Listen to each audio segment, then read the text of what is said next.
Well, it's a good news, bad news sort of thing. If you're a Toronto Raptor fan, there is good news. The good news is the starting lineup did not put themselves in a major hole because the starting lineup was changed. Jakob Poeltl did not play. There's more good news. Your rookie Collin Murray-Boyles is shooting three comfortably, and he looks pretty good. He looks actually really good, and he has been one of the more impressive rookies across the league. Obviously, not on the level of Cedric Howard, guys like Cooper Flagg, certainly not touching the candle with VJ Edgecombe.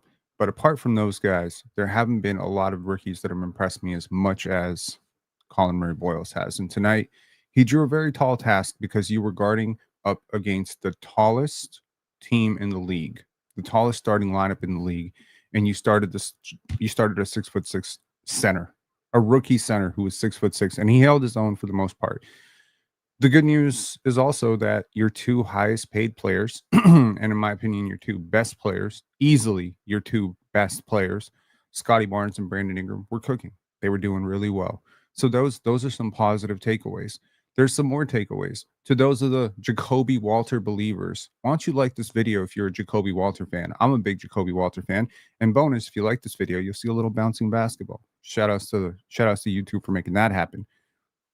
I think Raptors found a lineup that actually worked with Jacoby and Jonathan Mobo on the court. And it was so surprising to see that lineup. But I was like, wait a second. I don't see defensive liabilities on the floor. And suddenly the Raptors started to come back into the game. But then, of course, how could you possibly just leave that lineup to finish the game?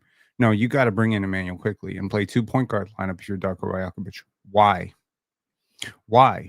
He was killing your offense tonight. He was killing your defense. Why bring him back in? Then RJ Barrett, who left the game midway, sometime in the third quarter, kicked over one of those little stands. We'll take a look at that from the clip. He comes back to the bench, and now he's back in the game. And then suddenly your 8, 9, 10-point deficit that you're slowly chipping away just goes away. This game was all about momentum and a player who consistently kills momentum. Tonight's film session is going to be a lot of Immanuel Quickley, man.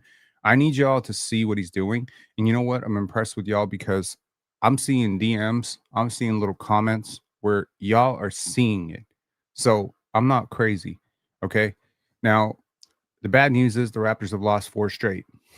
Double bad news. It doesn't get that much better. Cleveland is currently on the verge of losing to Boston right now. They're down 15 in the fourth quarter. So, that's a team that's going to be hungry. Their season hasn't started out super well so far. They're adjusting to life without Darius Garland, but they are a big physical team. And if you continue to, play without Jakob Poeltl, as much as I love Sandro Mamukelashvili, CMB, as much as I love Jonathan Mobo, you are going to get obliterated inside by 2 near 7-footers by the Cleveland Cavaliers. So let's take a look at how this game went down. The Raptors got some very impressive performances. Scottie Barnes matches Kevin Durant's, 31 with 31 of his own. This is the second time thus far this season that Scottie has cracked the 30-point mark. That's good. That's a good sign for people who were crashing out over his 1-point games in preseason. You may feel free to victory lap if you were one of those people that did not sell Scottie stock. And I said in preseason, you selling some Scottie stock? I'll buy. Now, that all being said, the Raptors' problems right now are only partially offensive. If you want to do a blame pie, which is, a video that Helen Welcome made today, I haven't looked at it, but, the blame pie, who deserves the blame? The majority of the blame does not go towards the offense. The majority of the blame goes towards the defense because the Raptors' defense has been abysmal. You cannot get out-rebounded. This is not a typo. 53-22 and expect to win any basketball game. Tonight, you shot 52% from 3, 51% from the field, and lost the game. That should tell you something. Your offense is off to a reasonably decent start this year. In no thanks to Immanuel Quickley, by the way. Offense being off to a good start is largely because of Brandon Ingram and Scottie Barnes and RJ Barrett hitting their shots. It is not because of Immanuel Quickley. If I would say anything, the offense is off to a good start in spite of Immanuel Quickley, who consistently slows down fast breaks. Now, tonight he hit 4 threes. Is that a positive sign? Let's take that as a positive because, man, positives are hard to come by with Immanuel Quickley. So let's just call that a positive. IQ hit multiple threes in the first game of the season. He went above 50% from three. This is the first time he's done it this year. So shout outs to him. He walked into this game shooting 18%. 18%. AG saying, I hate IQ's game with a passion. There's a version of it that works, but a talk needs to be had because there's skill sets that he provides that are useful. However, his decision making is slow. He is a slow decision maker. I'm going to take you through some of the slow decisions that he made. Sometimes how he makes the wrong read, inaccurate passes, slows down transition when it's clear that, his team has an advantage. He's just a low process feel point guard. And we can also talk, if a caller wants to call in, we can talk about what is it required to be a point guard, because there is a point guard in your starting lineup, and it's not Immanuel Quickley, it's Scottie Barnes. And you may have issues with Scottie's pull-up shooting, although I don't. You might have issues with Scottie's handle. I don't really. I mean, I understand it's not Quickley. You may have issues with his first step or his burst. I get it. But the first point of being a point guard, whether you are Chris Paul, Jason Kidd, is taking care of your teammates. Having an unbiased opinion on who you want to pass to. Having this idea that, hey, this guy's gone 3-4 times without a touch. This guy has a, favorable matchup. If I pass this guy, then this will happen and that will happen. This type of processing is formed over a life of playing the point position. I was a point guard. That's why if you've ever seen me come down a little bit harder on the Raptors point guards like Dennis Schroeder, Davion Mitchell, now Immanuel Quickley, previously Fred VanVleet. If you've seen me come down harder on them, it's because I know this position and I see the game from this position. I've always seen the game as a point guard, which also explains why Jokic and Scottie and Shea are some of my favorite players. Why I love Michael Jordan so much, because I like players who have a good feel for the game, who have a good understanding and intelligence for the game. And Immanuel Quickley does not. He absolutely does not. Okay. So, again, 31 points on 18 shots for Scottie Barnes, was very ferocious, attacking matchups, was very comfortable hitting his threes. Collin Murray-Boyles hits multiple threes, goes 3 for 4 from three tonight, 13 points. I mean, this is as fast as you could have hoped for shooting progression from Collin Murray-Boyles. I tell you, I say this, very respectfully to myself, as a draft analyst. I had him 8th on my big board. If you told me that he could shoot, and I had a guarantee on paper that he is going to be a decent volume, open 3-point shooter on at least 35% for his career, which is below league average. Let's just be honest. He's not being guarded out there. He's wide open. Not a single three has been contested so far. If I had a guarantee that he would be that type of shooter, I would have put him top 5 easily. So if you're looking for any silver lining on this season right now, Scottie Barnes is awesome. Brandon Ingram is awesome. And Collin Murray-Boyles is nothing close to a bust. Like, this guy is showing me all signs. Also being said, in 25 minutes, he started and grabbed 1 rebound. Maybe that's not the greatest thing, but I do think overall he was a pretty decent positive on the offensive end and defensive end. He doesn't get in the way. He makes quick hitters. He makes intelligent passes. His screen setting tonight was exactly what allowed Brandon Ingram to get going early in this game. BI started this game on an absolute heater. I think he hit like 7 for 7 of his first shots. A lot of those came off of Collin Murray-Boyles setting the screen or making the little dribble handoff to him. CMB is just an insanely smart player. I will say this right now. CMB has a better feel for the point guard position right now than your $32 million point guard. I'm going to say this right now. There's about 6 players on this team that have a better feel for basketball than that dude. Okay. And off the bench, you get another 10 points from Sandro Mamukelashvili. The Raptors were very small tonight. Their biggest player was effectively Scottie Barnes. Like, if we're being real, 6'9", 6'8", whatever Scottie is. Scottie and BI were like their tallest players. Scottie was their biggest, heaviest player tonight. You play massively undersized. You don't have Ulrich Chomsky. You obviously did not sign a backup center to replace this. You expected to have Jakob Poeltl for at least 75 games. Now, if this back issue becomes a lingering issue, you're going to have to make a trade. And we can discuss trades at some point because, man, we need to make a trade. right now. Okay. From the Houston Rockets side, Jabari Smith, wide open, wide open, wide open, wide open. Do you know how frustrating it is to be a defender on this team? Like a good defender. You know how frustrating it is to be a good defender on the Toronto Raptors if you've got RJ Barrett, Gradey Dick, IQ just abandoning their assignment every freaking play, and you're sprinting out to the corner, nearly breaking your ankle, trying to close out to a 3-point shooter. You cannot play. You can never, ever, ever, ever, ever, ever play RJ Barrett and Gradey Dick together.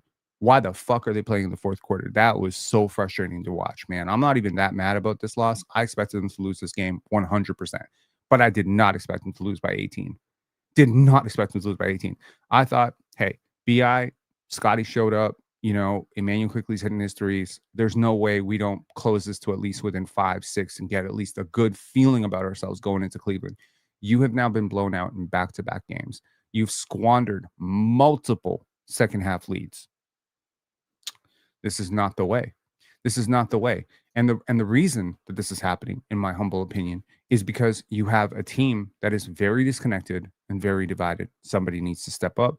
Somebody needs to do that Kyle Lowry thing where, you know, you call a meeting and say, hey, RJ, this, Gradey, this, unacceptable.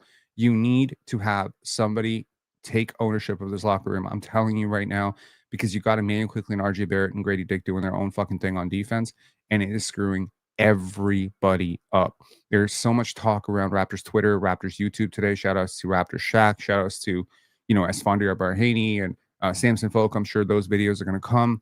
You know, Samson was talking about how he wants to talk to Darko about whether he has the personnel to play this way. Look, man, if RJ Barrett and Immanuel Quickley just play a little bit more sensibly on defense, you do have the personnel to play something close to this.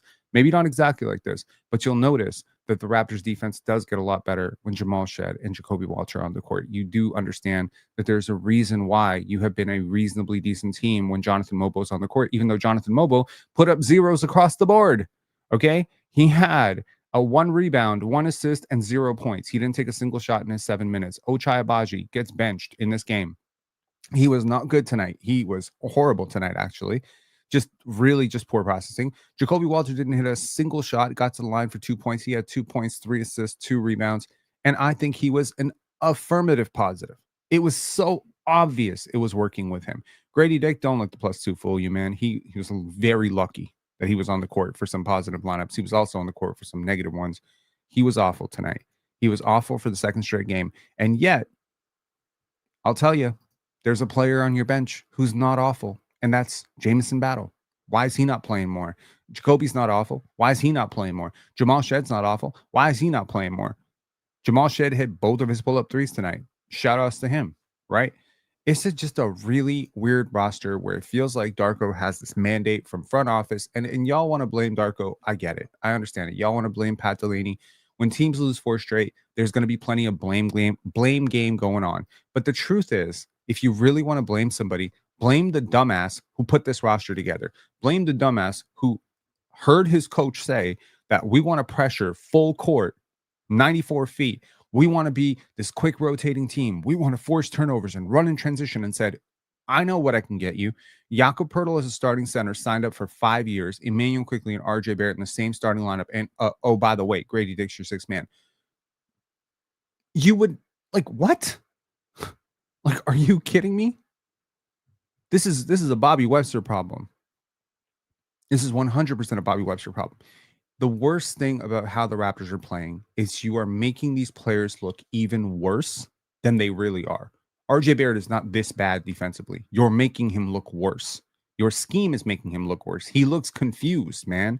He is cheating off of a shooter. Like, Gradey Dick is closing out to a driver and then just getting out of the way and saying, like, hey, Sandro Mamukelashvili, grow some arms and block this guy at the rim. It's Amen Thompson, bro. What are we doing? So, look, I was very much for this idea of shopping around. Once Masai was fired, I think if you remember my take, I was very much for Kevin Pritchard. That would have been my go-to. I've, known of Kevin for a very long time. Had a chance to talk to him before. He is a really, really smart basketball executive, and I think he would have probably seen this problem coming from a mile away. Okay? And he is, of course, the architect that built last year's Indiana Pacers. They got off of Bruce Brown before he became the worst contract in the NBA, or one of the worst contracts in the NBA, right? So I look at all of this and I say, this team needs a trade. And I said this months ago. I'm going to say it right now. This team has the pieces to compete. They are way better than a team that just got blown out tonight. But you're just playing the wrong pieces together. You cannot play. The starting lineup cannot include two negative defenders. There's a limiting factor because Brandon Ingram is neutral defensively. Today he got a big block, he had a steal. Like he does some stuff defensively for you, and he has length to sit in the gap. If BI is your worst defender, you're good. But BI is not your worst defender right now. He is possibly your second best defender on some nights. When Jakob Poeltl is not going right, BI is your second best defender. I can't remember the last team in NBA history that would have BI as their second best defender. It would be like the Charlotte Hornets or the Charlotte Bobcats or something. You know what I mean? Like, and even they had Gerald Wallace. So it's just like, it's really hard to win basketball games and you're squandering. So is this some sort of stealth tank 2.0? Like, you know what I mean? Because you got talent, but you're utilizing it in all the wrong ways. You've got defensive talent, but you won't play it. So am I to think that you're just waiting out the clock and trying to figure out a way to trade RJ Barrett and Immanuel Quickley? Like Jake Fisher said in the offseason, team is shopping Immanuel Quickley and RJ Barrett. Well, losing 4 games in a row with those two playing major minutes is not going to help their trade value at all. If nothing else, fake an injury, let the team win, and then or let the team lose, and then create narratives around how they'd be winning if they just had Immanuel Quickley and RJ Barrett. Like right now, RJ's been efficient offensively, so I think he is building up his trade value. But IQ is struggling immensely. So it's bad. It's genuinely just terrifyingly bad. I mean, this is just it's a bad process situation for the Toronto Raptors is what I'll say. Okay, let's get to the film session. This is about to be, you know what? Immanuel Quickley, this is not going to be good for you, man. Okay, let's get to this. Bum. Okay. Oh, by the way, we can definitely have this conversation again. The Scottie is frying Cade Cunningham and Paolo Banchero to start this season, and I am for it, bro. I am absolutely for it. Okay. I say smart basketball. And of course, if it's smart basketball, it clearly starts with Scottie Barnes passing to Immanuel Quickley. And of course, Quickley dealing with a lot of length there. Was that a foul? No, of course not. But he gets the call, so I'm for it. As a Raptor fan, I'm happy for us to get every single call we can. Here, RJ Barrett continues his trend of making a lot of shots in the paint. Now, this trend of making shots in the paint, I hope to dear God that this is a permanent thing based on development, based on the offseason, not just a fluke, because he is making some crazy finishes around some length, and I have never known him to be the player who can make these types of shots. He's never had the kind of touch to make these, but if he's going to make these at a consistent basis, I am happy to keep RJ Barrett in Toronto for a very long time, because that is one of my biggest pet peeves with him. And if he can continue to finish like this, that's amazing. Now, I caption this as point guard. Now, if you've ever played point guard in your life, you know not to project this pass, right? It's too easy, right? You need to make contact with Şengün before you make this pass, or you need to make this pass a little bit earlier. How many times does an Immanuel Quickley missed shot or turnover result in a wide open dunk for the other team? Largely because he commits his turnovers and usually makes his mistakes with really poor floor balance. I say this is perfect execution because it really is. Watch this screen, this amazing screen by Collin Murray-Boyles. Makes real contact. Again, CMB is your best screener right now because Scottie is not making a great deal of contact on those screens right now. And the perfect release, and immediately darts. And here Quickley doesn't project it too much because he's kind of looking him off, looking at RJ, probably because he was actually thinking about passing to RJ. And then Collin Murray-Boyles gets a wide open dunk. So we start with some very positive Immanuel Quickley possessions, like one where he gets to the basket, one where he executes a perfect pick and roll. Great. I say Brandon Ingram is having his best game so far. Dazzling. Absolutely, man. Look at this. Gets stripped here by Amen Thompson. doesn't give up on the play, recovers it back. Amen has a lot of handle issues for a guy who's playing point guard. And here he's able to dodge Jabari Smith going for it, gets two defenders behind the play. I apologize. I said Amen Thompson. That was Tari Eason. My bad. And here he makes a perfect pass to Sandro Mamukelashvili. A lot of people would be very, very impressed with Brandon Ingram's scoring tonight. And I am. Absolutely. But I've been watching him score like this forever. I'm more impressed by his defense, his passing, and just overall his shot selection, right? Okay, here we go. I did say Tari Eason, right? Eventually I said Tari Eason. My bad, Mars. Okay, here we go. Tari Eason makes his first of two buzzer-beating half-court finishes. You know, like what? I think the other one wasn't a half court. It was just like a three-pointer to finish. But like you get 6 points on Tari Eason, end of clock situation. Crazy. Now, this is the first of, situations.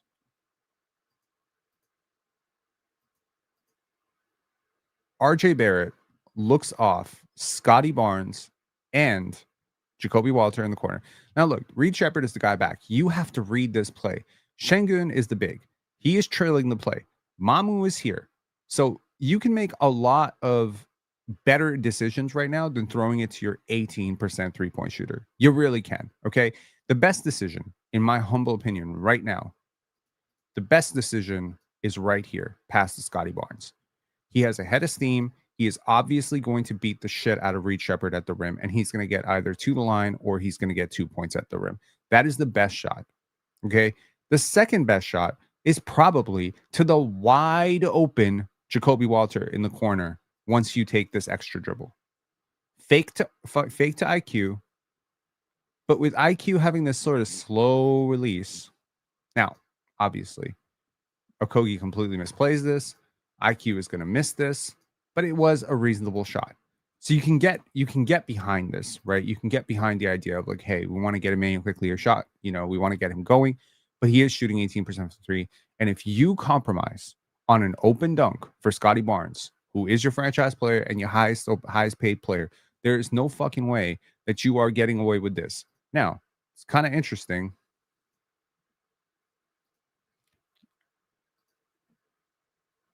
Like by the time this shot even gets to him, if you start paying attention to how often Immanuel Quickley and RJ Barrett look for each other on offense, you will lose your mind. Okay. Now watch this. Scottie is wide open here. Okay.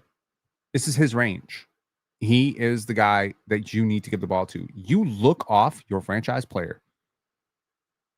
You look him off. Look at him. Look at the body language. Like, give me the ball. Let me do something here. Like, I can create from this situation. He has his arms up like, what do you want me to do? You can see the frustration, right? But instead, he's going to pass to Jakob Poeltl. Now, Jacoby, one of my favorite players on the team, he ain't no dumbass. So Jacoby is going to pass to his franchise player. Boom. 3 in. Like, you have to make this read. You cannot look off your star player. Now here, he does pass it to him. It's almost always a final resort. When the pass to RJ Barrett gets cut off and no other passes are available, then he passes to Scottie. Scottie fake passes. Boom. 3. It was a good shooting night for Scottie Barnes, man. Now, here I say from 9 to 5 and 5 to 9, which is really what I'll say every single time Immanuel Quickley and RJ Barrett exclusively look for each other on offense, and it is fucking nuts. I don't know if this is an Immanuel Quickley wants to get RJ Barrett's stats so he can get paid. I'll tell you right now, you're not going to get paid by being the leading scorer on the Raptors, RJ Barrett. They got 2 guys. They already want to do that. You're going to get paid by participating on defense and being a good third option. So this right here, a pass to Immanuel Quickley. Look, man, a 2-on-1 with Reed Sheppard as the guy back, and you can't execute? Are you fucking nuts? Are you kidding me right now? A 2-on-1 on Reed Shepherd. You could take Reed Shepherd, bro. He's a second-year player. He's okay. He's okay defensively. He's not good enough defensively to stop 2 players at the basket. Are you kidding me right now? You understand when you see it, you'll never unsee it. I said this is raining threes. This is really not even worth like looking at, but hey, man, Toronto Raptor fans, we had a lot of really shitty 3-point shooting seasons last year. Here's Jamal Shed with a little step back there. Boom, that goes in. Here, we get a little bit of Brandon Ingram action from the corner. He's going to hit it. And hey, how about a little bit of Scottie Barnes from Collin Murray-Boyles from Brandon Ingram? Boom, in. Love it, man. BI is so freaking unselfish. Like, you almost never see him like overcook himself on offense. And that's why when he did it, I was so upset. Like that one game where he kind of went for his own. But you notice he's a smart player. He took the note. He's like, hey, when I did this, it didn't go well for the team. Let me play more within the rhythm of the offense. No shots tonight were really okay, that's a lie. Like 2 shots tonight were forced max. And I think one was a late clock situation. He's not a selfish player. Like I think when you see big scores, you often assume that they're all about me. He's really not. And neither is Scottie. So it's like, if you want a positive here, 3 very long-term, in my opinion, hopefully long-term, permanent type of high rotation players on your team are big. They have long arms. They can participate in defense, and they're not selfish. Collin Murray-Boyles, not selfish. Scottie Barnes, not selfish. BI, not selfish. Love it. Love it. It's certainly a better position to be in than the Charlotte Hornets right now. I mean, although I will say Charlotte Hornets, Sion James, man, that dude looks great. Ryan Cockbrenner looks pretty good too. And shout out to Mars's guy, Musa Diabate. Okay, Scottie Barnes, tough shot, man. You got a men back there. You got a Kogi all up in your business. Kogi's not a bad defender at all. And here, Scottie is just gonna take this turnaround. Very Kawhi-esque, wouldn't you say?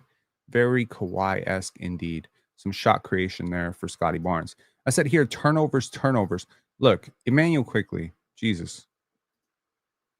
Passing to RJ Barrett once again. Shock. Let me show you my big shocked face. Okay. You got Scottie in the corner. He is red hot from 3. You got Brandon Ingram being guarded one-on-one by Josh Okogie, which is a mismatch if I've ever seen one. You need to stop initiating this offense, and you need to set a fucking screen. You need to run a dribble handoff with Ingram and set a screen for Ingram going downhill. Like, that is the high IQ play. Okay? 100% that is the right play. But instead, you decide that RJ Barrett against a stacked paint with Kevin Durant as the closest defender is the right move. And guess what's going to happen? You got Amen Thompson sitting in the gap to make this pass, and you got Immanuel Quickley and RJ Barrett making dumbass plays like this. I mean, my God. Like, I understand y'all want to really, really support RJ, but you need to be supporting players by understanding their weaknesses too. And I'm not just victory lapping because he had a turnover here. I want RJ to do well, but doing well has to do with being a little bit more willing to let the offense come to you, as opposed to deciding, okay, this is going to be my scoring possession. This is going to be my shooting possession. You can't predetermine offense. Okay. It's a bad process. When guys say, okay, well, I got to go out and get my 25. It's like, well, how do you know you're going to get 25 tonight? You understand you're a scorer and you're a very positive scorer, but these guys, they come from this very warped perception of AAU where it's like, it's exhibition basketball, right? Scottie and CMB and BI, like, they don't necessarily see the game that way. Sandro doesn't see the game that way. Jacoby doesn't see the game that way. And I appreciate them for that, because you got to read the defense. You let the defense determine what the offense is going to do. Now, if you're a super special player, like if you're Brandon Ingram or Scottie Barnes, you can maybe manipulate the defense a little bit to get more of what you want. But before manipulating the defense, which Immanuel Quickley doesn't really do here, does he? Okay, you got a 2-on-1 going downhill. What's the right play here? I mean, if you were a slightly smarter player, you would go deeper. Like, just putting it right out there. RJ Barrett coming up here is not necessarily the right move. Now, RJ Barrett, if he takes a 3, I think that's okay. I really don't have a problem with it. I mean, you did have Mobile going downhill, but he's not necessarily a great finisher. My issue with this play is the players involved. That's my issue with this entire sequence. Is like, these are not your two best players. Why are they running offense when your two best players are on the fucking court? Here, Scottie Barnes, just unfortunate, right? I mean, this is a bounce pass, and it just squirts out of maybe a little bit too much English on that pass for CMB to handle. It's happened quite a few times, but I trust CMB overall. I think he has really good hands, and that's probably just a one-off. I say praise the Lord. This is what I've been calling for all season. Just make this fucking simple kick ahead pass to the guy who has a better advantage than you. RJ does not do this very often. IQ doesn't do it very often. Brandon Ingram and Scottie Barnes do this almost every play. You will see. It doesn't matter. They don't determine. They don't care. If Mamu has a head of steam, they get it to him. If Gradey is a little bit further ahead, they get it to him. If it's Ochai, whether it's Jamal Shed, whether it's CMB, Mobo, they don't care, because the guy who's open should have an opportunity to make the pass. So that's egalitarian offense to some extent. And I'm not saying your half-court offense should be egalitarian. I'm certainly not advocating for egalitarian half-court offense. There should be a pecking order in half-court offense. But in transition, you should be pretty egalitarian. Even the most selfish teams are pretty egalitarian in transition. Like, if a guy is wide open for a break, you don't dribble it up. So here, Scottie is able to attack with a head of steam. One of a few times that he was able to do that. But ultimately, let me tell you what happens if Immanuel Quickley doesn't make this pass. Why is Brandon Ingram jogging or just walking up the court? He's just kind of like, okay, cool.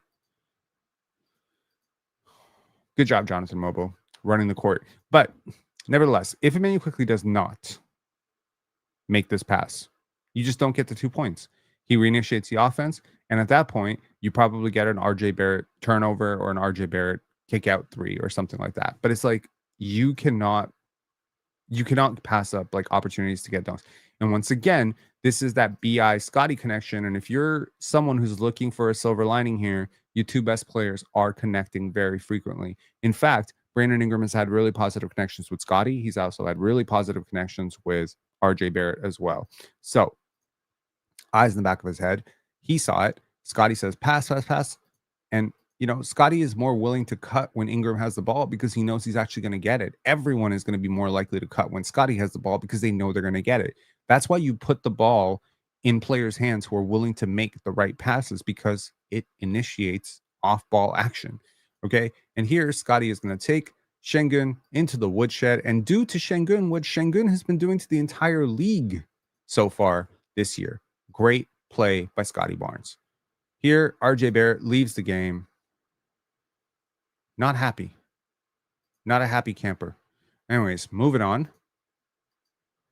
Now, look at the score. It is 79-86.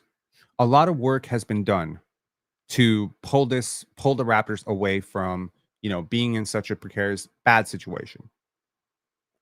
And here we go. Immanuel Quickley running the break. The slowest fast break in the history of the world. Look at Jakob Poeltl beat Amen Thompson here. Amen doesn't realize it, kind of points to him. You have an advantage.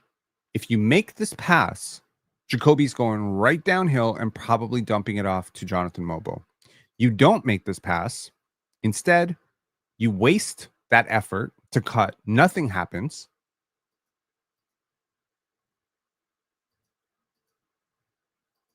And you decide, I'm going to call my own number. This play right here with the Raptors down 8 points is exactly when all the momentum ended. The Raptors were on a 9-0 run at that point, if I believe. It was 9-0 or 9-2. Scottie was going. Ingram was going. Jacoby was cutting. You looked off everybody to just fucking take a floater. Cool. Kill the offense, bro. Kill the offense. Shout outs to Gradey Dick's defense.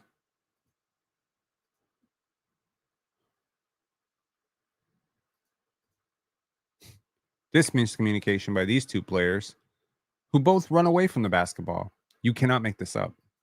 This is ridiculous. Now, you can say Ingram overreacts. Probably should have stayed home. Gradey probably tries to do the right thing. Somebody has to talk. Somebody has to talk. Would you ever consider waiving Gradey over Shamshi? No, I would not consider waiving Gradey. That would be ridiculous. No, but I would have traded him last year, if I'm being completely honest. And I think I've mentioned that before, because if you look at my trade packages in the offseason, last season at the deadline, almost all of my trade packages involve Gradey Dick and, some variation of RJ Barrett, Ochai Baji, those guys. And yet none of my trade packages have ever involved Scottie Barnes or Jakob Poeltl. So, yeah, maybe I do have my favorites. I don't know. Wouldn't consider trading him, Ingram right now either. Okay, I say Gradey and RJ lineups are a fireable offense. Watch RJ Barrett completely lose Amen Thompson cutting backdoor. This play happens every single game, like twice. You aren't doing anything here. That's Scottie Barnes. He's got Alperen Şengün. You're over helping. And in consequence, all of this hard work, that's like, why are you doubling from that side? That's not even where the ball is, dummy. What are you doing? He does this every game. I think I heard William Liu call it defensive hero ball. I apologize if I'm misattributing a quote to him. Somebody called it defensive hero ball. And I think that is accurate. This is defensive hero ball. I want to get a steal right now. I want to get a breakaway dunk. So I'm going to double completely out of control. I'm not going to communicate to anybody. I'm not even going to pay attention to the fact that my man is in the corner and he has already made his motion. Look at Amen Thompson. The second RJ Barrett goes towards Şengün, immediate cut. Immediate. These are professional basketball teams, man. I don't think you can get away with defense like this in high school. Like, my God. Wide open dunks. So all of your offense, your three-point shooting, your hot three-point shooting was for naught. It was for nothing. Sorry, who is saying 100% tariffs? Huh?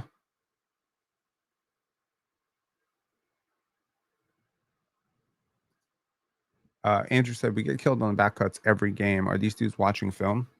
Clearly not. Look at Scottie Barnes.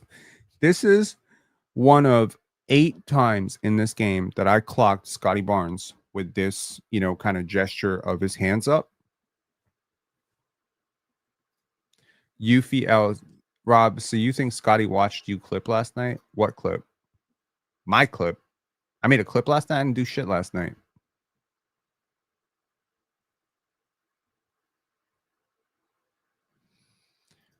Uncle Dad saying, man, Raptors is trash. I bet $300 on 5.5 plus 5.5 and y'all lose by 18 points. I think what you're saying is you're trash. Trash at betting. Because if you didn't see, no offense, if you didn't see this loss coming, you lost hard-earned money for no reason. We started Collin Murray-Boyles against the tallest team in the league, bro. Like, you really don't have a chance here. Okay, here we go. Okay, this is so fucking stupid.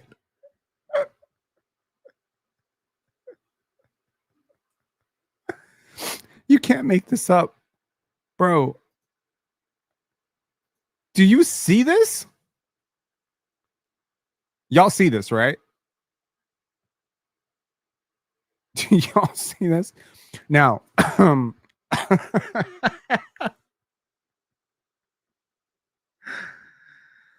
sail the pass over, dumbass. What are you doing? He's wide open.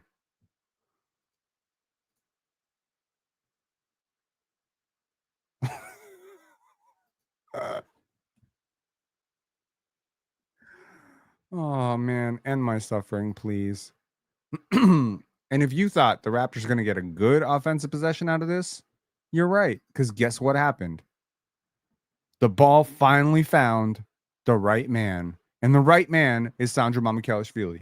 Now look at Scottie Barnes in that top corner. Okay. Scottie Barnes in the top corner sees Alperen Şengün. And Alperen Şengün is, let's just say, a guy with some questionable defensive IQ himself. Okay. Very questionable defensive IQ. And Scottie and Mamu, in my opinion, are the two smartest players on the court right now.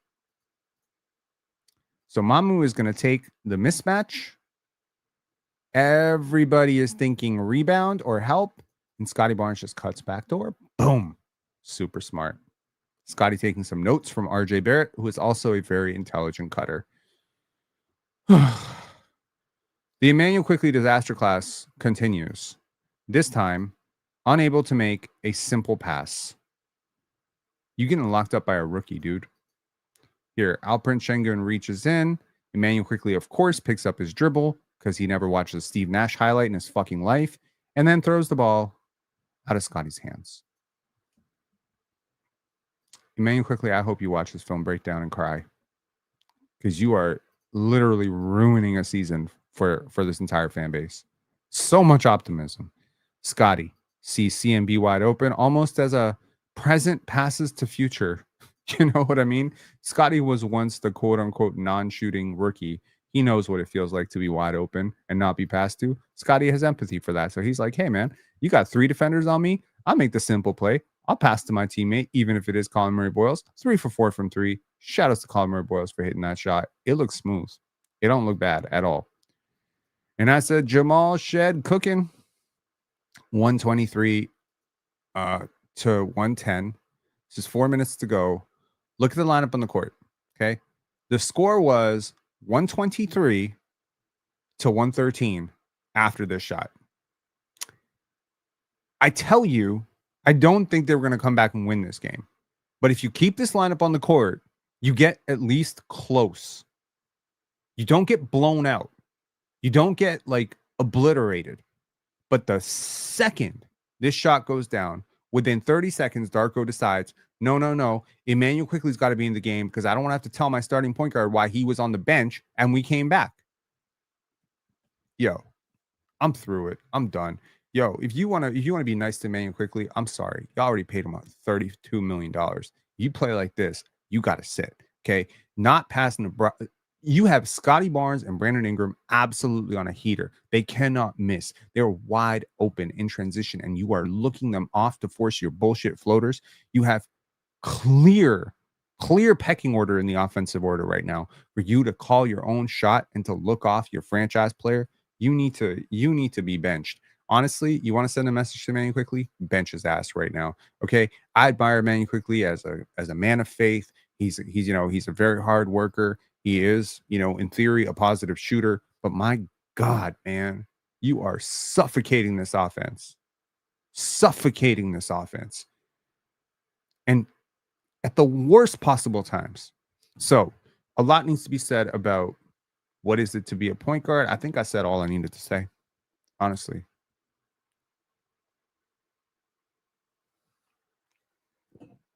You need to look after your teammates. You need to have a flow for game management. You have to understand when to slow down and when to speed up. It's the hardest thing to learn. That's why Cooper Flagg is struggling, because Cooper didn't grow up playing point guard. You know who did grow up playing point guard, though? Scottie Barnes. He has an absolutely innate understanding of how to manage a game. He may not have the skills that you want him to, but honestly, right now, what would you prefer? You're having to choose between two not perfect options at point guard. No one's saying Scottie's going to be like Cade Cunningham as a point guard or Jalen Brunson as a point guard. But my view on this is, if Amen Thompson and Cooper Flagg are running point, Scottie is better at running point than those guys. Okay? So it's just a bad processing thing where IQ is, got a lot of skills and they're not going to those skills. The quick hitters, the open threes, high volume, deep 3-point shooting. I have no problem with it. I would never roast Immanuel Quickley for making the right play. I would never be upset with Immanuel Quickley for going 0 for 7 if he took the right shots. It's right now he's taking all the wrong shots and he's slowing down the offense. He is the one player consistently on this team who hangs onto the ball for way too long. Dude, if Darko Rajaković can convince Brandon Ingram and RJ Barrett to move off the ball quickly, how can he not convince Immanuel Quickley to do the same thing? It's truly nuts. Kevin Killix Rio saying amazing live as usual. Shout outs to Kevin for being a YouTube member for 2 straight months. That is awesome for you. Shout outs to all of our YouTube members. You guys do get, if you go to your super chat, like if you go to that $+ thing to send a super chat, you have a members chat every single month that you are able to use, just like Kevin did here. It works just like a super chat. It kind of gets flagged over here. Speaking of super chats, shout outs to Liam, Scottie, Quick, BI, CMB, and Yak, RJ, and Jacoby, 6 men. Yeah, man, I'm good off it. Like, I would rather Jacoby in the starting lineup over Quickley because he's better at the pressure stuff. Now, maybe the rest of this live can be devoted to whether or not the Raptors have the personnel to play defense the way they're playing defense. Yes, they do. They do. Scottie Barnes plus Collin Murray-Boyles plus Jakob Poeltl plus Brandon Ingram plus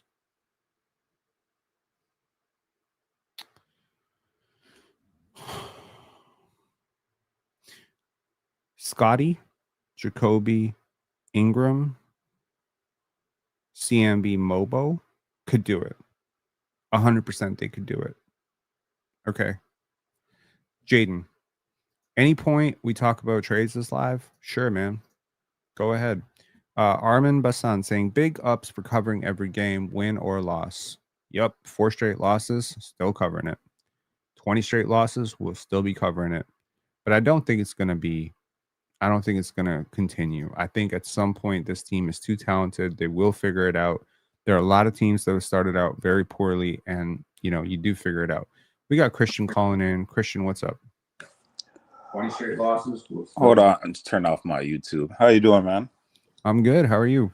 I thought I'd be a little bit more upset, especially after like another loss like this. But like, I guess maybe it's because the Blue Jays are doing so well, so I'm not that like invested at the moment. Right. So maybe that's why. But like, it's frustrating, man. What would you change? I'm not a big fan of the scheme, like the defensive scheme. I don't think it's helping anybody out. I don't like. Every single time they double tonight, they got a good look. Like that's what I feel. Every single time, they doubled, they got a good look, and then because everybody's scrambling off doubling, then nobody's matched up on their man on the backboard. So then there's always one person that's left unguarded straight to the rim to get an offensive rebound. Like Houston had like 3 guards with like 4 rebounds. Mm-hmm. Like I know everybody. I know we're really small today, but I don't think it made. I don't know. It did make a big difference at the end of the day, but I mean, you see that play that I broke down where RJ doubles off of Amen Thompson. That's exactly what I'm talking about. And okay, but no one asked him to do that. But like nobody asked him to do that. I don't know now. I'm starting to think maybe they are asking him to do that because like he did the exact same thing like I think two games ago, and it was the exact same situation too. He was doubling off the corner. Okay, so if he doubles off the corner, then Gradey needs to react by cutting off his man at the rim, and then somebody else needs to react. Like this is. But like I'm starting to think it's a scheme thing because like every single time like the offensive player turns their back or has their back against I don't know because like it seems like every single time they see the other player's back, that's when they feel like that they can double, like as if it's their. I don't know if they're being told to do that or if that's just their instincts personally. But every single time, like the offensive player turns their back to like that player, right? For some reason, like that player leaves their man to go double, and then like I don't get it. So like I mean, Justin T said, but did you see Scottie after the play? I don't think it's the scheme. Yeah, because Scottie knows the scheme defensively. He took over the defense last year, and he just said we're not going to be bad defense anymore. And you saw it, like he took over. But the thing is, the scheme worked with Jakob Poeltl. Why? Like when Jacoby was on the court, we were +7 tonight, and I don't think that's an accident. My eye test told me their defense was way better. Why? Because number one, he is actually better than Immanuel Quickley at pressuring the basketball. That's 4 feet. Okay, that delaying of offense now puts the offensive possession that you're eventually going to try to double up, it actually puts you in a better position to double, because it's one thing to do this when you're like 2 seconds on the clock, 3 seconds on the clock, right? It's another thing to do this when the guy has like so much real estate to work with, and he has wide open passes. My point is, basically, if one person does one thing, another person has to react. So if RJ decides to double out of control, Gradey has to respond, then Grady's man has to respond, and it just has to be a chain of events until Scottie or CMB can shore up like two offensive players, right? So the problem is that these guys aren't on the same page, unfortunately. For some reason, they're not on the same page. They're not on the same page because RJ Barrett is not a naturally good defender. He doesn't have the instincts to do this. He's never been a good defender. Like, listening to Jack Armstrong talk about RJ Barrett's defense is crazy to me, because he's like, well, I'm not saying he's positive. He's overtly a negative defender. He struggles in space. He struggles in transition. He struggles at the rim. He struggles point of attack. He's not a good defender anywhere. He's not a good defender. I think he's not that bad. I think he's worse. Like, the worst case scenario for him is when he's off ball. That's like the worst case scenario.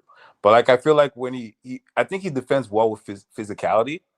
That's one thing I don't like about Ingram. Like, Ingram doesn't play with any physicality, and I've loved so far everything I've seen from Ingram. Like, I don't want to hate. I'm not hating on him, but like, I just wish like because he's so big. I wish he'd play with just a little bit more physicality. I like, as soon as like any offensive player gets physical with him, he kind of like, I don't know, relinquishes a little bit. But he's been crashing the glass.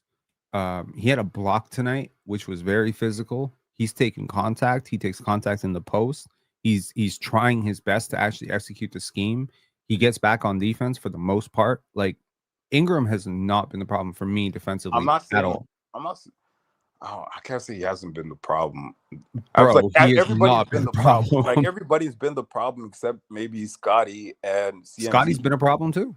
I got problems with Scottie defensively too. He's had a lot of issues. I think Ingram is okay. I'm not saying Ingram's a better defender than Barnes. I'm not saying that. I'm saying relative to what I expect you to be able to do, my most positive defender this year is Brandon Ingram. I don't have any relative to expectations. What I saw from him last year in New Orleans versus what I see from him, he has bought in. Jacoby has bought in. Jamal Shed has bought in. They execute the scheme perfectly. When you have those three on the court with a positive defender like Scottie Barnes or whatever, you're fine. You're always fine defensively. And the pressure can work. The pressure can work, but you need to rotate backside, help side. You need to rotate. But when RJ Barrett, first of all, like, this is a skill. Digging into the basketball is a skill. Everyone can't just do this. RJ Barrett has never been good at this. RJ Barrett, I understand what you're saying. He's good at walling up and being like physical on a drive. Like, he likes to take contact, right? Yeah, that's not necessarily defense. That's part of defense, but it's like 1/500th of defense, right? Like, it's perfectly possible. Like let's just say, like, I just like to, like, we're at the park, right? And I just like to put my body into, a little bit. Like, you catch the ball and I'm just like all up in your grill, but then you blow past me. You think am I a good defender? No, he was better last year. RJ Barrett was better last year towards the second half of the season. This year, I haven't been impressed at all. But like, they weren't playing as aggressive last year. That's what I'm saying. It's like, I understand why we don't just go back to seeing this. Like, the second half, I don't think we were playing this aggressive last year. Like, in the second half. Yeah, I think we were. I mean, we scaled it back a little bit, but we also had way better personnel for it. Summer League first, starting Summer League. That's when they really, like. Who was the defensive liability who was playing last year? Gradey Dick was out for the second half of the season, so you didn't have to worry about him, and he's terrible. Like, Gradey is objectively the worst defender. I've watched a lot of basketball this year already. He's the worst defender in the NBA that I've watched. He's he's pretty bad. Awful. But like, asking him the pressure, like, I don't get why you do that though. Yeah, but Gradey is still like, okay, Gradey may be a terrible defender, but Gradey is at least doing his best to execute the scheme. I can give him like props for it. They're asking you to dig into the ball, slow down transition. Okay. But then his feet don't move and the guy just blows right past him. Like, it's one thing when you functionally don't understand the scheme or don't communicate well. Good defensive teams always talk. RJ has to communicate to Gradey, like, this is what I'm about to do. Like, there has to be some sort of intuitive connection between these two players. RJ has consistently been the biggest gambler on defense on this team so far. Okay. RJ and IQ. There was a fucking, I can't remember who was bringing the ball up the court, and Immanuel Quickley just swiped across him in the backcourt. And it was like, it gave the Raptors the fourth foul in the third quarter. And it was like 6 minutes to go. And I'm like, you want to put yourself in the penalty with half. Was so bad today. Oh my God. Like, he's horrible. Like, I so could never expected this. The game was right there to be had. And then, like, every single time he takes such a bad shot, like it's a 6-point game. He comes up, takes his floater, they come out, and he misses. Obviously, they get a fast break and one dunk, or he comes back again, pull up three, they miss, they come back, get an open three, and then it's back to like 15 points. Right. That was just so annoying. I'm not that concerned though. Like, I know a lot of people are panicking. I'm not that concerned. There's a lot of Jays are up 5-1. That's reassuring. That's nice. Yeah. I was watching the game earlier. I'm not that concerned about the Raptors. There's still too much talent on this team, I believe. I'm hoping Yak can get back healthy. Because and it's not just the back. I really think he hates playing with the mask. Like, that's definitely part of it too. Yeah, I really think he hates playing with the mask. Like, I feel like it affects like his vision in a way, and like his floater kind of too. So it affects his floater that he does all the time. So that in the back, I just want him to get back healthy. If we could get a healthy Yak playing like at least like he was last year, that makes a huge difference. I think it makes a difference, but it doesn't take away your spacing concerns, and it doesn't take away the fact that Jakob Poeltl is not an ideal center for the type of defense you're trying to play. Like, Jakob Poeltl is a good positional defender in a half-court setting when you're grinding out your defense and you have slow rotations and more conservative style defensive, effort. I think you can, but to have like, quick side-to-side rotations, to have, a big who has to pressure up on the perimeter and even get back to the paint. Like, you need a guy like Nick Claxton or something like that. You need a guy with a lot more speed, right? Sure. And then also offensively, you want to run. He's one of the slowest centers in the NBA. That's crazy because he used to be so fast. He did, but he's older now. He's 30 plus. So I mean, he's aging horribly. We have him signed up for 5 years, which is like, who asked us to do that? Like, what were we getting ahead of? Like, it's like the curse that never stops giving. I understand the reasoning at the beginning of training camp to why to implement such an aggressive scheme is because, like, we thought our offense was going to be really bad. But I don't think it's as bad as we thought it was going to be. It's not bad at all. Exactly. So I don't think we need to be playing so aggressive. That's my point. Like, I don't think we need to be trying to force so many turnovers, because I don't think the offense is as bad as we thought it was going to be. So I really don't. So for me, I think we need to dial it back a little bit, because the other thing is that the fouls. Like, somebody's in foul trouble every game. Yes. Well, I mean, I think also, like, there was an expectation going into last year, if you think about it, like how the playoffs were called, that the NBA was moving towards more physicality and fewer free throws, right? They were letting guys just get away with murder in the playoffs, right? Yeah. And suddenly we're calling fouls again, a lot of them. So it's like, did the Raptors expect one version of the NBA where they would be allowed to be a lot more physical, and now they're just getting called for fouls all the time? So I don't know, man. League rules dictate play style, and if you're right, like I just think playing defense, just in general, like, this is going to build better habits. I'm sure as poorly as RJ Barrett and Immanuel Quickley and Gradey Dick are playing, they're going to get better at it. Obviously, they will get better at it. There's only so many times you can screw up the same play over and over before you don't get it. Like, and I mean, to use the Blue Jays as an example, like, after 50 games, how good were the Blue Jays? Yeah, I just tweeted that. These guys nobody could under 500 for like the first 50 games. Exactly. So, I mean, it's not about where you are today, it's about where you are later. And, as long as guys don't lose faith in the process, I, for one, just do not believe in this process. I do not believe that RJ Barrett and Jakob Poeltl and Immanuel Quickley and Gradey Dick, if they're 4 rotation players in a defensive scheme like this, I think it's bound to fail.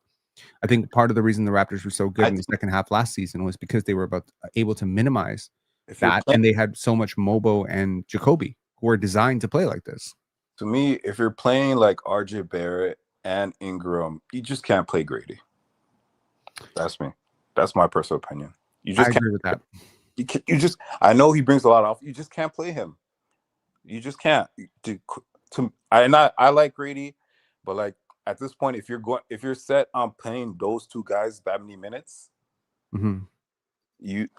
Jacoby should get all of Grady's minutes, personally. And I hate to say that, but like if you're gonna play those guys big time minutes, you just can't have Gradey in there as well too. It's too much. I think they see Gradey as part of the future for whatever reason, and I'm for it. Like if it works out, cool. You know, he's a talented player, but he's struggling immensely right now. He's struggling with shooting, he's struggling defensively, he's struggling rebounding, he's struggling physically. And I don't know what kind of off season he had, but whoever's training this guy, like you need to work with him very differently. And I hate to even say that because it's something I don't know about, and I roasted the shit out of people for saying this about Scottie and his trainer in his second year because they didn't have any idea either. I don't know what Gradey worked on this offseason. I really don't. And from everything we heard, he got more physical, he got stronger, whatever. I think some guys just get to the NBA and they feel a little bit comfortable. You know, they got a big salary. A 13th overall pick gets paid a lot of money, right? Yep. But if Gradey doesn't watch out, I'm telling you, man, the next contract's going to be a minimum. Exactly, because he's already getting that reputation around the leagues. Like, I remember the first half, like Gradey was in for like the first 5 minutes, and every single offensive possession for Houston was them trying to find Gradey, like the whole time.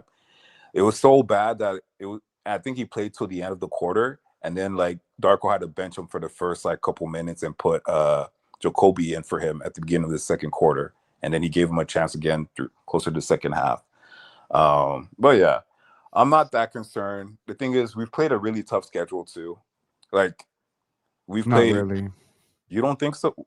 This Houston team is not that good. That Dallas team was winless when we faced them. That Milwaukee team's all right. Pardon? Bad loss to me so far has been that Dallas game. I feel like we should have beat Dallas. This was a bad loss too. We should have beat them because we're at home. We shouldn't have lost like that because we're at home. Dude, we were up against the Bucks. We could have beat the Bucks. Yeah. Okay. We could have won tonight as well. If Immanuel Quickley doesn't do his bullshit, there's definitely a way with the talent that you have to at least compete with this team. Now, obviously, Jakob being out hurts. It hurts a lot because, you know, he's the one guy who can bang with Steven Adams, maybe, right? So obviously it's a complicating factor, and that's out of Darko's hands. But I think what is in Darko's hands is not playing Gradey, RJ, and IQ on the court together. Like while you're trying to be a good team, like while you're trying to come back on a win. What would help is keeping Jacoby and Jamal Shed in the game when that team was making a comeback. And it's just like, if you want to preach accountability to me, if I'm in that locker room and I got a coach preaching accountability, this was my biggest beef with Nick Nurse. You're talking about defensive accountability and you're trying to chew out OG and Scottie, but you won't chew out Pascal and Fred.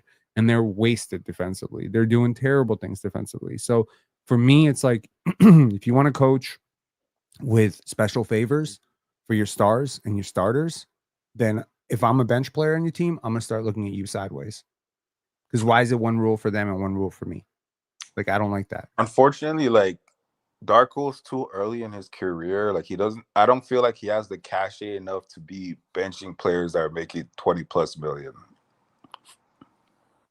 I just don't think he has the cash to pull that off at the moment. But that's not on him. That's on Bobby Webster to go up to him and say, we give you that power.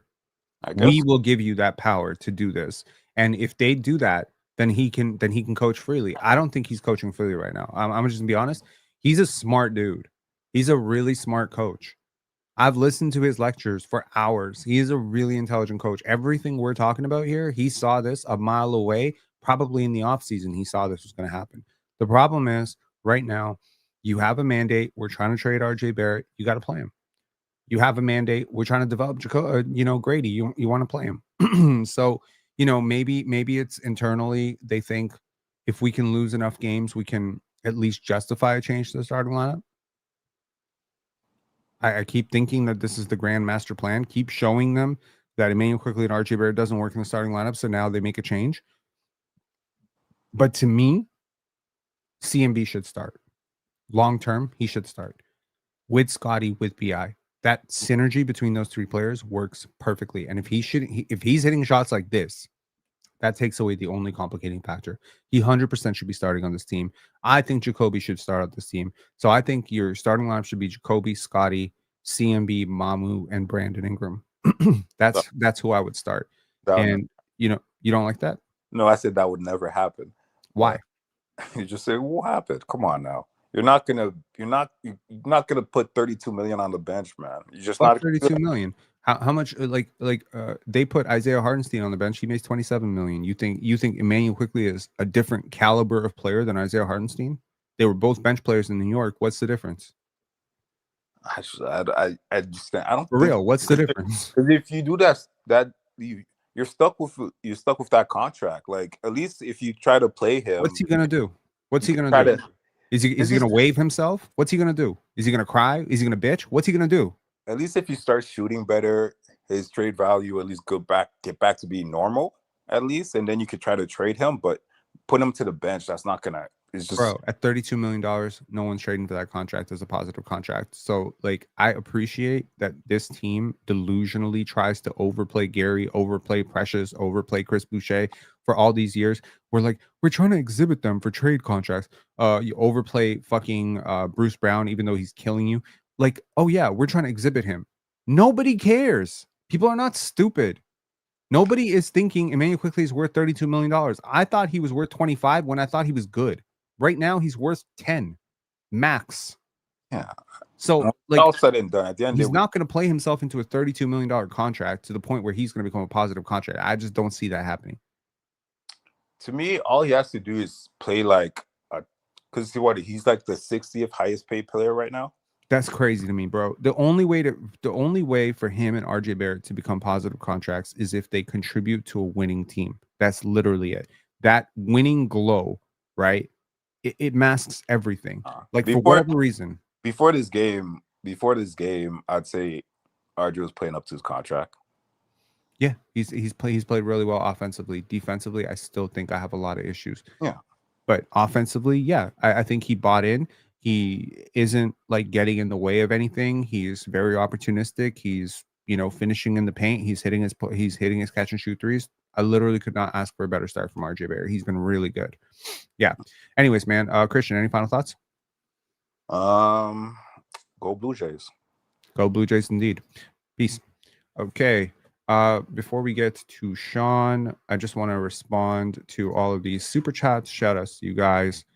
Kevin, I already brought this up, but amazing live as usual. Thank you very, very much. Armin saying big ups for covering every game, win or loss. Already talked about this, but thank you again for your members chat. Cass, hey Rob, any thoughts on Goga Bitadze as a backup center? Backup? He ain't the backup on this team. He'd start. I would start him. I like Goga Bitadze a lot. Okay. IQ keeps playing hero ball like he continues to ignore BI, especially when he was hot in the third quarter. Even the announcers said it. I think the announcers were more or less talking generally. I don't think they were specifically targeting Immanuel Quickley. It's interesting. Jack Armstrong, if you walk into every game knowing Jack does not really like Scottie Barnes, no matter how much he furiously denies it, his comments make a lot more sense. Like when he talks well about other players, it's almost always to put down Scottie. It's almost like, I'll guarantee you there's going to be 20 games this year where he's going to say, now CMB, now that's how you do it. And that comment in his head, like he's just obsessed. Like Jack Armstrong is obsessed with this idea that Scottie Barnes is not as good as people think he is. Every good thing Scottie does on the court is backhanded, right? When CMB is hitting threes, Jack's like, yeah, that's great. When Scottie's hitting threes, oh, that's surprising. Not the guy you would expect to be breaking your zone buster. Every single time Scottie has a 20-point game. Oh, this is really great after his no-show in San Antonio. It's always backhanded. It's always flippant. I'm not an idiot. I get it. I see it. I know bias when I hear it. So it's bad. But yeah, so like he's targeting something else. Uncle Dad, new member. Shout out to Uncle Dad. Did I tell you off earlier? Well, if I did, Thank you for gifting 10 Pensare Basketball memberships. Shout outs to all the people who got it. And also gifted 10 more Pensare Basketball memberships. So that is pretty cool. Thank you very much. AG, member for 1 month. Yo, front office give Darko that power. Would that expose the front office? I don't entirely understand this. Okay, why front office give Darko that power would expose the front office. Oh, I got you. I get what you're saying. So, sorry, I don't know why I read yo. Why would the front office give? Well, I think they should give him that power because right now you got an entire fan base thinking he wants to play these guys this way and he wants to play these rotations. Look, start out poorly enough with the stated goals of the team, and there will be trades. There will be trades. There will be lineup adjustments. It has to happen.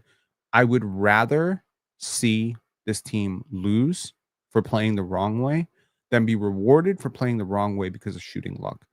It could be worse, right? Like you could be playing bullshit basketball and just keep eking out wins. That's kind of what was happening with this, the 2022 Raptors when they traded for Jakob Poeltl. They were just winning enough games that it allowed them to trade for Jakob Poeltl. I don't want this team to double down on a bad idea because the wins are adding up. Let the losses add up, and at some point, you can't debate 1-9. You see, that's the beautiful thing. You can debate my analytics, you can debate my eye test, you can debate my film breakdowns. You cannot debate 1-9. If the Raptors start 1-9 and you keep rolling out the same starting lineup, somebody is gonna get fired. Okay, something is going to change. Now, I hope Darko doesn't take the fall for what the front office is doing right now, and I will stand 100% behind this. I'm not saying Darko is blameless in this. I'm not. I'm not saying that Scottie is blameless. He is not. Scottie has made a lot of issues. He's had a lot of issues defensively, getting on the glass, offensive process. I think he did cardio for the entire half of last game. I have a lot of issues with how Scottie's played, but Scottie is not your problem right now. BI is not your problem right now. Immanuel Quickley, RJ Barrett, and your defense. RJ Barrett defensively, Immanuel Quickley offensively, and Gradey Dick on both ends, to me, is the biggest issue. Okay, let's get to Sean. Sean, what's up? Rob, I'm here to crash out. Uh-oh. Okay. I don't even know where to start, to be honest. There's so many things. Like, fuck. Let's just go to the Scottie thing yesterday that you were talking about with him kind of mailing it in. I know it's not a good look, but at the same time, like, at what point, if the coach is preaching something, if the players are preaching something, and it's just not happening, what do you expect him to do? I'm not saying like soft quitting looks good, but like, what's the other option? You've seen him yelling at them on the court. Obviously, they're talking about it in the film room. They're talking about it in the draft. Like, what the hell do you do? Like, what do you do? I empathize. Like I've been on teams where that played frustration stupidly, right? Sorry, what was that? I've played on teams that played stupid basketball. I know, like, it's frustrating as hell. That's the way that I relate to it as well, because I played sports my whole life, and it's like there's times where it's like you can preach so much, and at some point you still got to go out there and play, but like you can't force somebody to do something. You can't physically go over there, take the ball out of his hands, and do something. Like you've seen the frustration on the court.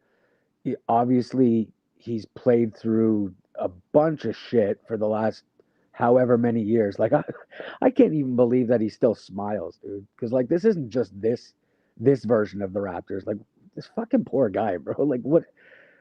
Why does he even want to be here anymore? Like let's be real. Look at the entirety of his career here. Other than his rookie year, this has been like what can he look at and say, yeah, this is really awesome? Like nothing. He's watched people get like I don't know, dude. Like I said, I can't even get my thoughts together because I'm just so frustrated about so many different things.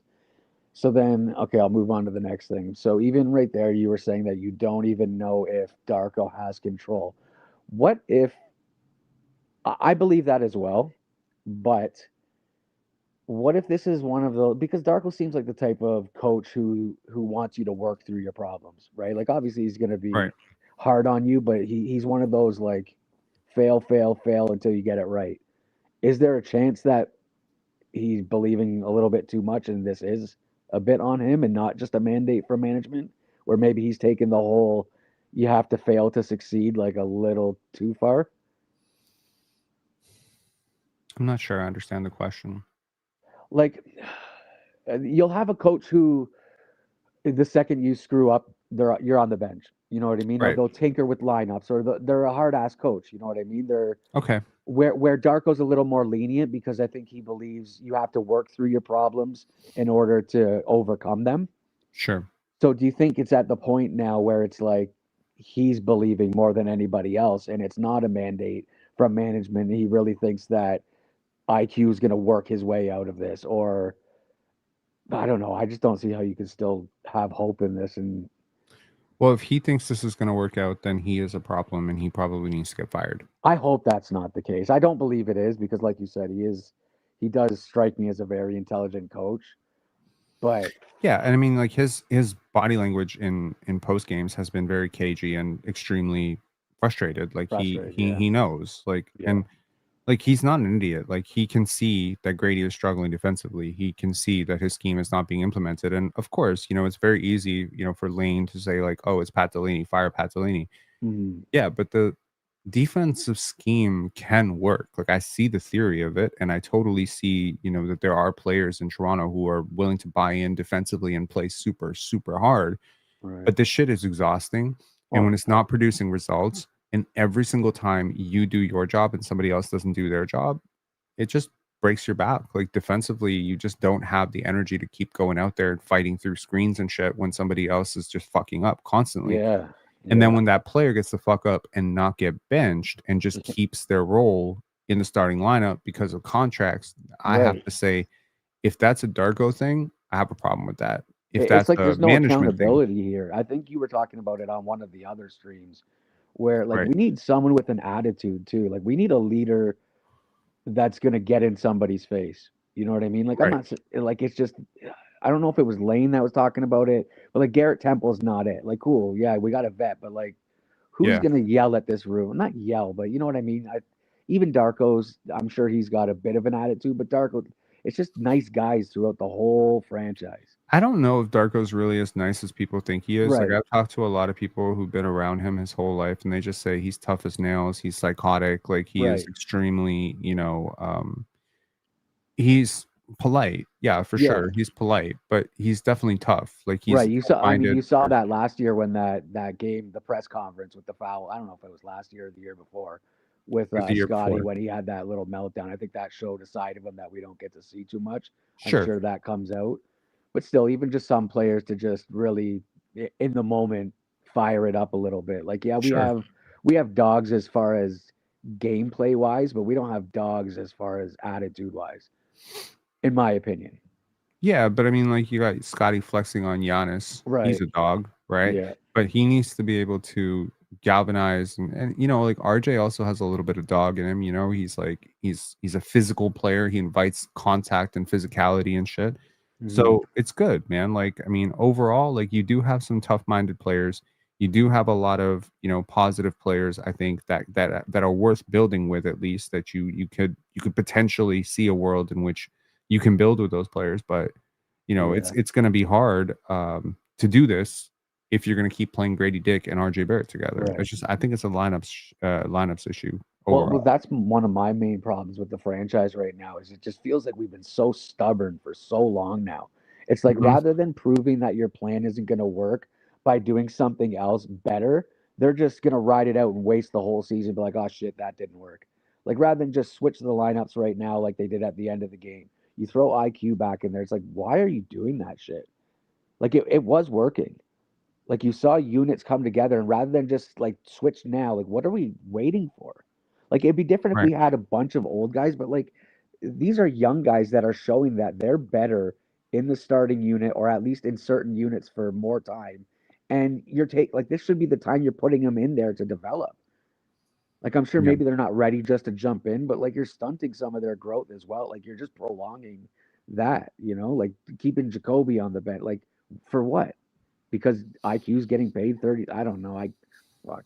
That's what's so frustrating. It's like you said, it comes down to contracts, but like I don't know how I could still be optimistic about this. And I used to be pretty optimistic, but we're fucking running on a treadmill. There's definitely a lot of that going on. Anyways, any final thoughts, Sean? No. Thank God I don't have a rope in my house. Oh, come on, man. No. All right. All right. Go Jays, go. And the Jays are up big time, man. They're winning. So, you a Jays fan? Yeah, baseball bores me, but yeah, of course, anything Toronto. I can't wait to be a Toronto Tempo fan. Let's just put it that way. If the Raptors keep this up. Well, Teresa already off to a breakneck start. Yeah. Hiring a really good coach. So yeah, great coach for sure. Yeah, that's actually very promising. Anyways, Yeah. I All right, appreciate peace, you. Thank you for doing all this and keeping us sane because I know the basketball is definitely not doing that job. Yeah, good points all around, man. Peace. All right, brother. good Peace. Mr. Worldwide Pitbull. Mr. What up, Rob? What's up, man? What's going on, boy? How you doing? I'm good. You remember me, Rob? Oh God, yeah, I do. I'm one of your apparently Scottie haters, right? I don't even know what you're sitting at. Well, you blocked me one time because I said Scottie was overrated. So You still feel that way? I don't think he's overrated, but I just don't feel like he's gonna be leading us to a championship. That's not what you said. Was your name Nick something? What's that? Was your name Nick something? My real name is Mark Anderson, my man. Oh, yes. Mark. My bad. Yeah. Mark, Nick. Kind of get those two mixed up. Anyways, what's up, man? You at a rock concert? Just celebrating the Jays party tonight, man. I'm going to a party if they win. That's dope. So, That's dope. Yeah. Where'd you get that chain? Where'd they get this? The chain. Oh, I got it online. Dope. Yeah. It's real. Thank you. My honest opinion, Rob, is I think we should just tank it out and get a top 4 pick. It's tough. I'll put it this way. With Brandon Ingram in his prime? If we tank this year and we get one of those 4 guys, along with Scottie, bro, we are a fucking dynasty. I'm talking about OKC dynasty, bro. Yeah, that's always the low-hanging fruit, but there's no way to guarantee yourself a top 4 pick. You're not going to be worse than the Wizards. So at the worst case, you can guarantee yourself a top 8 pick. Imagine losing the entire season for the 8th overall pick in next year's draft. Sad. Yeah, but Rob, making the play-in and getting the 13th pick, what is that going to do for us? Or not making the play-in. Well, you don't know what Brandon Ingram and Scottie Barnes can do in a tight clock situation. You don't know what trades can happen. You don't know. I will say this, though. The fact that RJ Barrett and Immanuel Quickley are worth as little as they are on the trade market has a lot to do with the fact that the Raptors have been bad.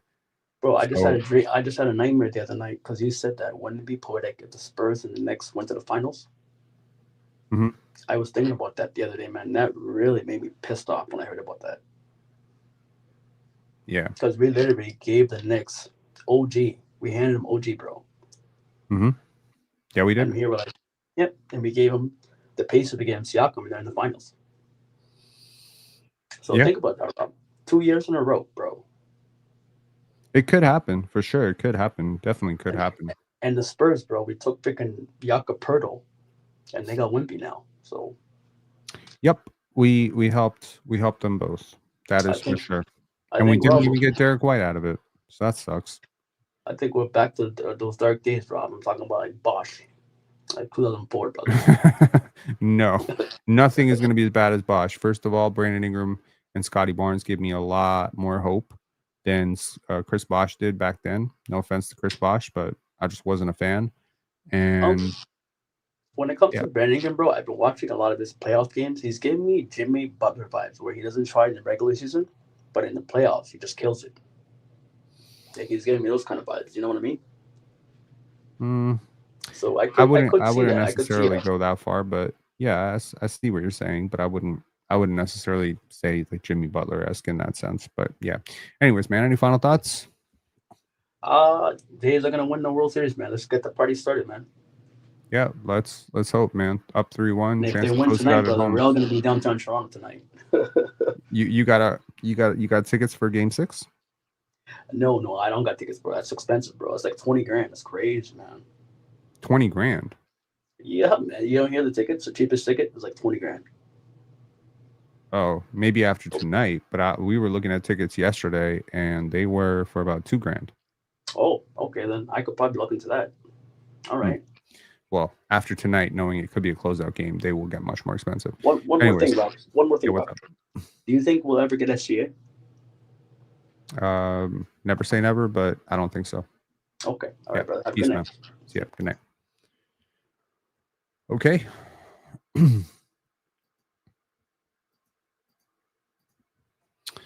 Okay. I mean, thank you very, very much to everybody for your generous support. Shout outs to Uncle Dad and to everybody who got these memberships. This is a shout out to people who got those memberships. The membership is good for 1 month. After that, it will expire unless you choose to renew it. And over that month, I hope to prove to you that being a member is pretty cool. So, how do you sign up? To anyone who's not a member, that's how you join. You go to the subscribe button. Right next to the subscribe button is a join button. And what y'all got, you get members, you get member chaps, you get custom stickers, you get a main page thanks. If you're a baller, you get whatever member you are, you get Sunday show access. Every Sunday, we're going to break down the analytics and talk about the rest of the NBA and see what's going on. It's going to be a 1 hour members only live stream every single year. Super cool. Ballers and VIPs, you get guaranteed comment responses within 72 hours. I will respond to every single comment with the detail required for that comment. And if you're a VIP, if you decide to really ball out, if you got something better than a Team Moon chain, shout outs to you for being a VIP. We got 9 VIPs on our channel. You get a topic request every single month. That topic request is good for either a 15-minute diatribe or blurb on one of these lives or a video essay if it's a really great topic request. So shout outs to all of you guys.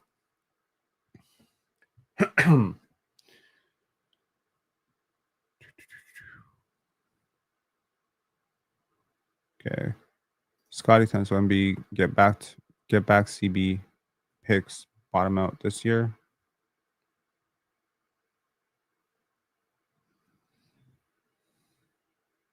Scottie times Wemby. How are you getting Wemby? Trading away 850 first round picks?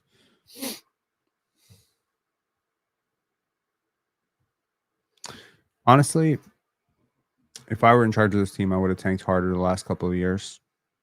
I probably wouldn't have traded for Brandon Ingram. Probably wouldn't have traded OG Anunoby. Would have traded Pascal 2 years sooner. Signed Immanuel Quickley for $25 million. Told him point blank center, period, to start. You are not the point guard on this team. You are an off-ball player. But of course, I run a podcast that is consistently viewed by thousands of people every single week. So shout outs to you, but also a podcast that is consistently maligned as being some sort of weird Scottie superfan channel. It's not a Scottie superfan channel.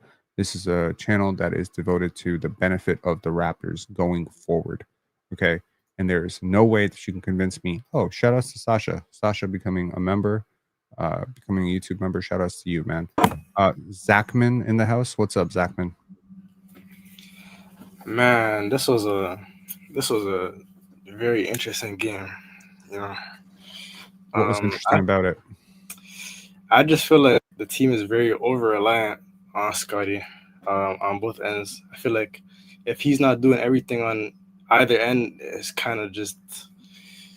just terrible. Like I think on offense is really like if BI or Scottie don't have the ball, and especially in this game, it was just a whirlwind. Like I feel like when Cook had the ball on offense, he would hold the ball too long.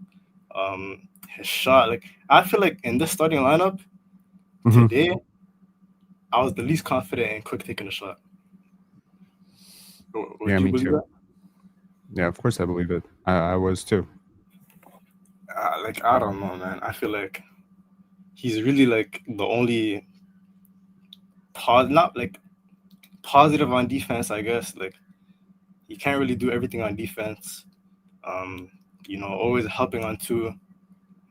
And you always have another guy open because every matchup is a mismatch. So yeah. I don't know. It's just rough. And then quickly, I feel like this season Jamal's been way better than Quickley. I feel like if it wasn't no financial determinants or whatever between that, and we're just talking about ball and no politics, then Jamal should have probably been in the starting lineup. Well, I think it's important to realize that Immanuel Quickley's job is a lot harder than Jamal Shedd's, but Jamal Shedd is a natural point guard, so obviously, he's naturally inclined to do some of the stuff that Immanuel Quickley is being asked to do. Anyways, any final thoughts, man? I still believe in this team. Even though the defense has been terrible, I feel like maybe it's been like a matchup problem. But I feel like before the season, they've been advertised as a defensive squad, and it's been completely not that. Like the offense is basically like a shoot around, to be honest. Like on both ends, it's like the Raptors' offense is fine, but they cannot get a stop on defense, and that's just it's just man. Absolutely. All right, thanks a lot for calling in, man. Appreciate you. All right. Okay, IQ is really annoying now. Just runs and misses. Shout out to Immanuel Quickley. You getting hate all the way in different currency. You getting hated in euros now, man. Okay. I understand that sometimes when a player underperforms, it can be very, very easy to toss that player to, whatever. Immanuel Quickley is still, by all accounts, a good person and a perfectly fine basketball player. And I would like to not become that community that ends up, hating on a guy. Like, basically, I'm trying to learn from the Dennis Schroeder, Fred VanVleet scenario of just not getting that toxic, where it becomes a bit of a, I talk shit about them, you call in, you talk shit about them, I talk shit about them, and just whole thing becomes super negative. Immanuel Quickley is struggling immensely. I don't think anyone is more upset about that right now than Immanuel Quickley. So, he's overthinking things a lot. He overcontrols the basketball. He's had this issue for a really long time. I think this is as much a Darko problem as it is, because obviously at some point, Darko Rajaković and Bobby Webster have talked about this, and maybe Darko has said, yes, I believe Immanuel Quickley can do this. Well, Darko Rajaković, shout outs. He can't. Listen to me. He can't. Okay? He can't do what you're asking him to do. He cannot read the court well enough defensively and offensively to be the head of the snake on both ends. You just really need to find a different player to do this shit, because it's bad. Anyways, that's enough for me. I will talk to y'all later. I'm going to be on the panel tomorrow, so shout outs to Players' Choice, the panel. I'll be on the panel tomorrow, and then I will be on playback for Players' Choice tomorrow, and we will be watching. I don't remember what we'll be watching. We will be watching a game. So if you ever wanted to watch a game with me, shoot the shit with me, grab a beer, and we can talk about it. All right, I'll talk to y'all later. Have a great night, and hopefully the Raptors get back on the win board against the Cleveland Cavaliers. It will be the first game of the NBA play-in tournament, or sorry, the mid-season tournament. In-season tournament? You see, it's so clunky. Davion Mitchell averaging 8 and 9. What the fuck? Wow.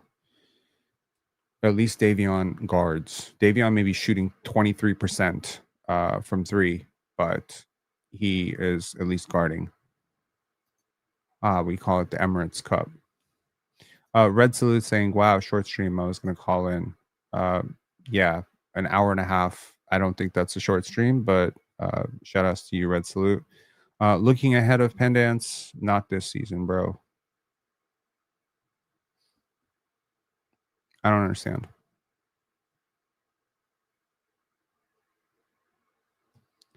See you in February, Rob. Looking ahead of Pendants, not this season, bro.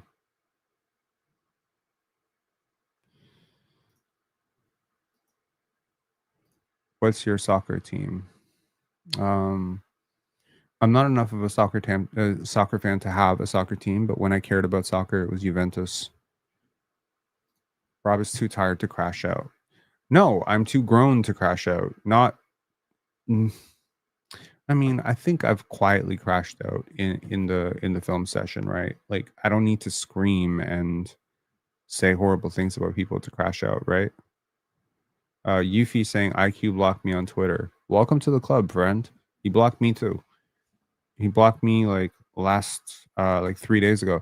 I was a little bit like kind of disturbed by it. I was like, man, I've been one of your biggest supporters, but I'm actually really happy he blocked me, because I think I would have felt a little bit more uncomfortable, because he checks out our stories, and I thought like everything was cool. But then he blocked us, and I was like, I had to take a double take. I was like, he blocked one of the only channels in the Raptor space that's been positive about him this offseason. Bet. All bets are off. I was like, okay, gloves off now. You're not gonna see my slander. I was holding back a little bit. Okay. My thoughts on Immanuel Quickley are very well known. I don't think he's a point guard, but I did think that he was smart enough to buy into the off-ball role. But whatever. I was hoping the Davion thing would happen. Yeah, I did. To anyone who doesn't know, Davion and I got into a back and forth on Twitter last year, and he didn't actually even block me initially. He blocked Twitter. he deleted his account because he was getting so much heat from people who were following our channel, kind of tagging him and shit. I never tagged him in any of my posts. I don't want to be disrespectful to somebody like that, but I was just doing the film breakdown, and I was just saying, I don't think the guy was going to be the lead next year if he keeps playing this way. And then we got into a back and forth in the comments, and then ultimately he ended up deleting the app. And it was when he deleted the app I was like, okay, focus time. Davion Mitchell has had enough. I have a feeling he's going to turn around his season, and he turned around his season the next day. So yeah, I was really hoping that Immanuel Quickley would turn around his season, and to some extent he did. Going 4 for 7 from 3 tonight is a major win for a player who shot 18% coming into this game from 3. So it's nice to see him getting his shot going. He's just a very weirdly insecure player with the basketball. Like, I just don't understand. I want to see the compilation of IQ misreads tomorrow. Oh man. Yeah, I don't think I want to torture myself or you with that. Just know that when he has the basketball, 9 times out of 10, he's going to do the wrong thing with it. And I think that's a fair bet. All right. I'll talk to y'all later. Have a great night. Peace.